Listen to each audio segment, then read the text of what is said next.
Unfortunately, not exactly a string of good news out of Pakistan. One is the train tragedy, horrific.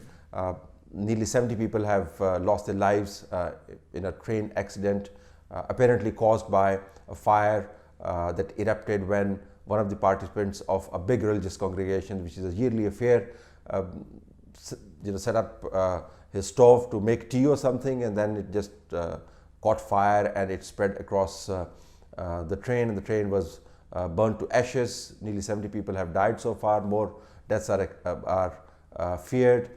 More injuries are also expected. Big tragedy. Unfortunately, nobody is willing to take responsibility for this. Sheikh Rashid, who was previously very keen on seeking resignation of everybody who had committed even a slightest of mistake, seems to be passing the buck on to the old system and has hurriedly announced financial compensation for those who have died.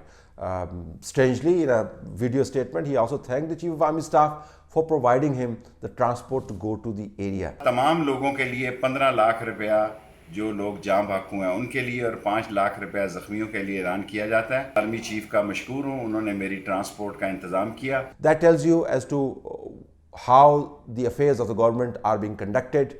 The left hand doesn't know what the right hand is doing, and everybody is on to himself in terms of saving their skin.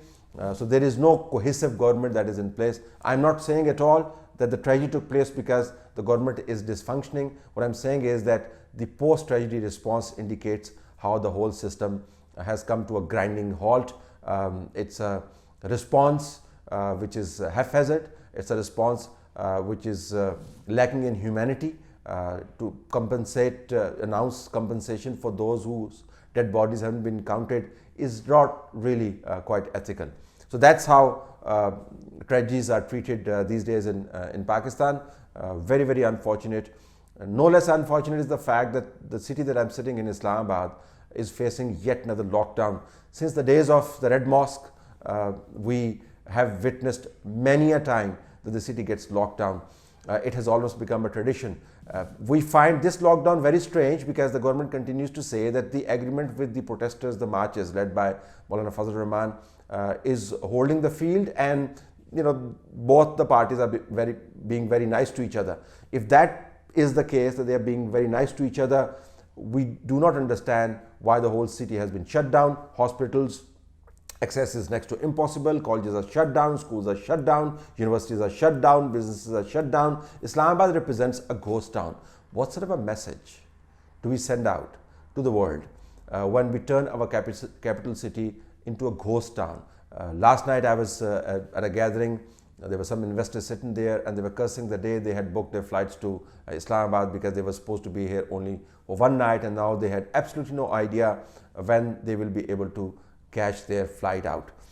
Also, in terms of symbolism, the government's agreement with the traders is very instructive. Remember, this was a government that was talking in a big way that it will not concede an inch as far as its revenue generation efforts is concerned and documentation of the economy is concerned, that the traders are protesting against because they believe that these measures are draconian. The government just collapsed under the pressure of the traders that went on strike for just 1.5 days and ended up writing down an 11-point agenda which basically concedes to every demand that the traders had. This will have a major impact on revenue targets. This will also have a major impact in terms of our commitment to the IMF. The IMF will come back to us and ask us, weren't we supposed to be delivering on these indicators, and whatever happened to the revenue generation efforts. Last but not least, Maulana Fazlur Rahman has entered Islamabad as I speak to you. His numbers have not really swelled into a tidal wave, and that's because Pakistan Muslim League Noon and Pakistan People's Party have virtually given Maulana's marches a short shrift. Of course, there was a lot of symbolism involved in putting up their local leaders to welcome the marchers, but in real terms, in terms of contribution of manpower and resources to the marchers, both the parties have held back and have basically let Maulana roll on his own steam.